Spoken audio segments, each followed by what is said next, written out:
Welcome into the latest edition of Extra Time. Thank you as always for your tweets. Shaka here slot with us, as is Julian Laurent in London, where Jules is pouring with rain. Is that right?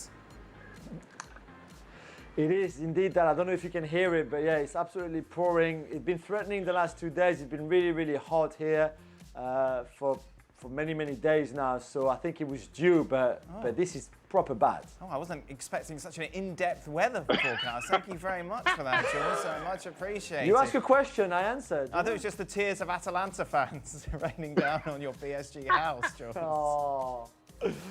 Hey, by the way, humble brag time. I want to say congratulations to my eldest son, who got into medical school today. How cool is that? He passed his A-levels. Oh. And the good thing about it, Shaka, he's going to Newcastle. So maybe you could offer him some advice on maybe some nightlife that you could recommend. I don't know anything about the nightlife up in the Northeast, Dan. I can advise about where best to find a quiet place to study, that type of thing. Yeah. If that's the type of thing he needs to know.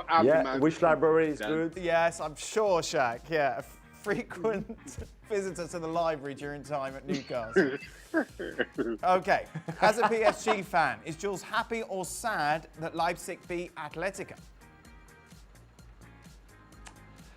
I really had no preference. I think in a way both styles I think suited PSG, or at least I can see PSG playing against and doing well. I think Atletico, I mean, in fairness, I'm happy because at least football won, and trying to play football and trying to do things properly with creativity, with ideas, with movement won, instead of not even trying. I mean, the only time Atletico tried, they scored a goal, but then the rest of the time they didn't do anything. So good on Leipzig and on Nagelsmann to come up with that kind of plan and that kind of tactics all season.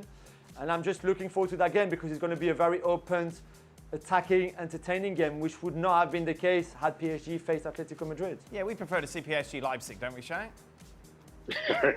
Yeah, in all honesty, listen, I think Leipzig have been, not with Atalanta or the tournament, Leipzig are now the fairy tale story. And though Jules was telling us during the show that he is more than happy for PSG to go home now, job done. I think, That's not what I said. I think maybe he's holding out some hope. Yeah, Jules said pretty much anything now is a bonus. Semi-finals is what they wanted. That's what they've got. This That's is why we're here. Yeah. Billions of dollars over the years. It's a good question, Shaq, to you. Is Timo Werner crying? Why? Because he could have played in the Champions League semi-final. No, listen, you make those decisions at the time with the best information at hand, and you take it.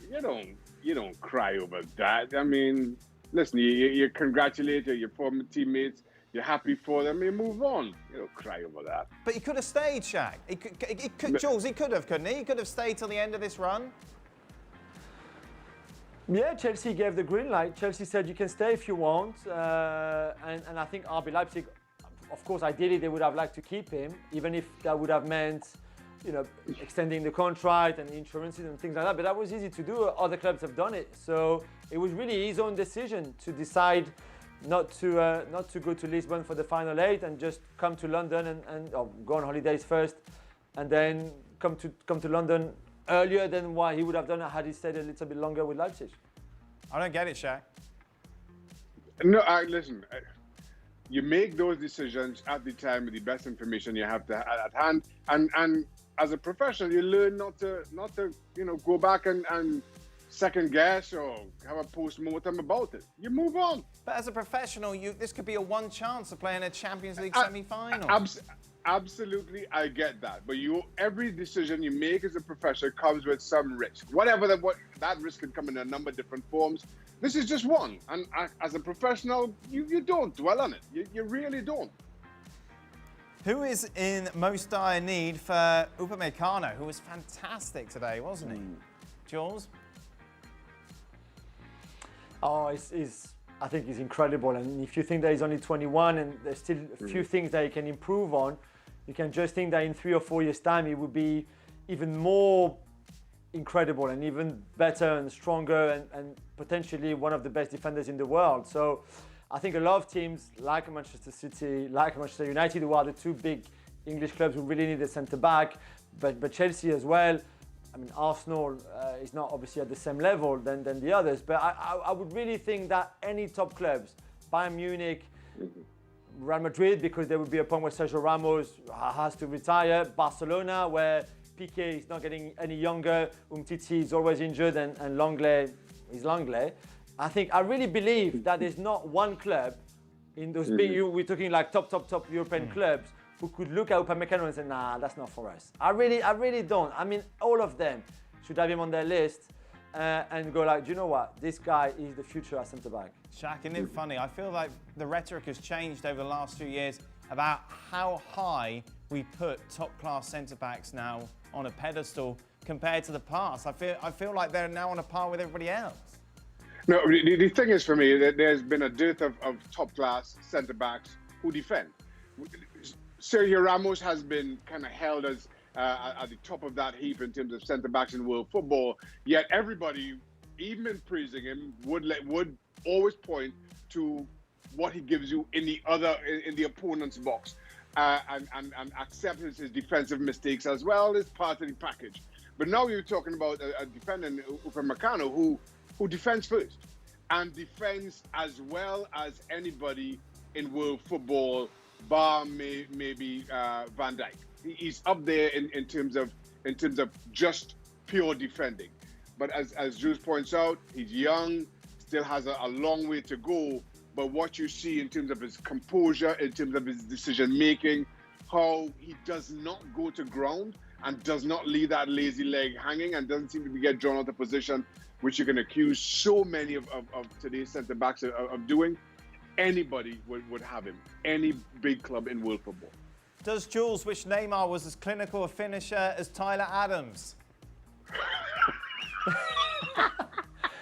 I mean, in fairness, Marquinhos scored a goal with a bit of a deflection. I would have taken any deflection from any of the Neymar chances on Wednesday night. And you know what? Sometimes you get that bit of luck, and Tyler Adams certainly got that tonight. Will they give him the goal? As we go to air, I think it's still his goal, but will the committee, they take it off? No, Shaq, you think they'll give it to him? Yeah, it was on target. I mean, Black had it covered. Really? Was it? How big is the goal? Just. If it was just, yeah. Really? Yeah, it was on target, definitely. What does Atleti finally have?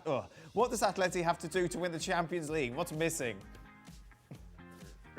They need Mbappe and Neymar. Yep, Mbappe, Neymar, Messi. They sign him, and Upamecano. Yep, done. Bomb, sorted. Call it off right now. And another manager.